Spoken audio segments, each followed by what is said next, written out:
If you want to add a credit or debit card to Apple Pay on iPhone 17e, you just have to open the Wallet app. So once you find it, just go to the Wallet app and over here use this plus that we have at the top of the screen. After a couple of seconds, you should be able to choose what you want to add to the wallet. So since we want to add our payment card, that is a credit or debit card, then of course we can choose that option in here. Next, we can tap on continue. You should be able to scan the details of your credit or debit card.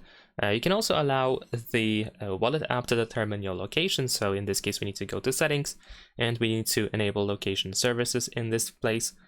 And of course, then you should be able to start using the wallet. Let's go back to the app. And in here, we can also find this option, enter card details manually. So in case you cannot properly scan the details of your credit or debit card, then you should be able to choose this option instead. And then you can set up the name, you can provide the card number.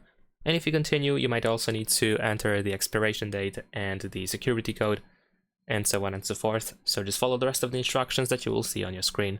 Leave a like and subscribe.